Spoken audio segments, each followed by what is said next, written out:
ગુજરાતમાં મેઘરાજા ધમાકેદાર બેટિંગ કરી રહ્યા છે. આજે પણ અનેક જિલ્લાઓમાં ધોધમાર વરસાદ વરસ્યો છે. રાજ્યભરમાં ભારેથી અતિભારે વરસાદને લઈને હવામાન વિભાગ દ્વારા આગાહી કરવામાં આવી છે. હવામાન વિભાગે આગામી 6 દિવસ વરસાદને લઈને આગાહી કરી છે. હવામાન વિભાગની આગાહી અનુસાર રાજ્યમાં આવતીકાલે ઉત્તર અને મધ્ય ગુજરાતમાં ભારે વરસાદનું એલર્ટ આપવામાં આવ્યું છે.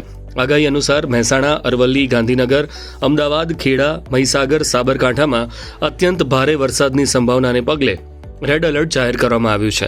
આ જિલ્લાઓમાં ભારે વરસાદ વરસી શકે છે.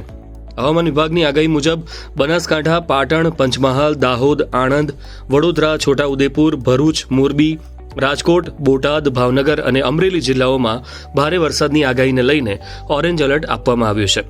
આ સિવાય જામનગર, દેવભૂમિ, દ્વારકા, પોરબંદર, જૂનાગઢ, ગીર સોમનાથ, નર્મદા, સુરત, તાપી, નવસારી, ડાંગ, વલસાડ તથા દમણ અને દાદરાનગર હવેલી માટે યલો એલર્ટ જાહેર કરવામાં આવ્યું છે. હવામાન વિભાગની આગાહી મુજબ 26 જુલાઈએ ઉત્તર ગુજરાતમાં બનાસકાંઠા, સાબરકાંઠા, મહેસાણા, વાવ અને થરાદમાં વરસાદની શક્યતા છે.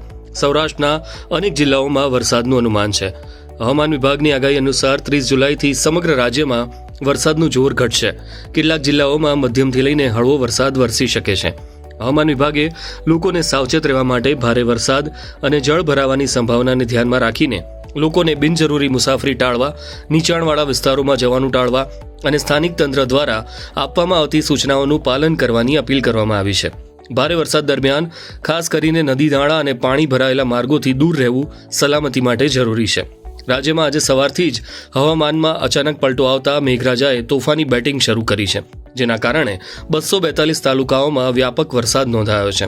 પાટણના રાધનપુરમાં આકાશી આફત સ્વરૂપે સૌથી વધુ 8.9 ઇંચ જેટલો ભારે વરસાદ ખાબકતા સમગ્ર વિસ્તારમાં જળબંબાકારની સ્થિતિ સર્જાઈ છે.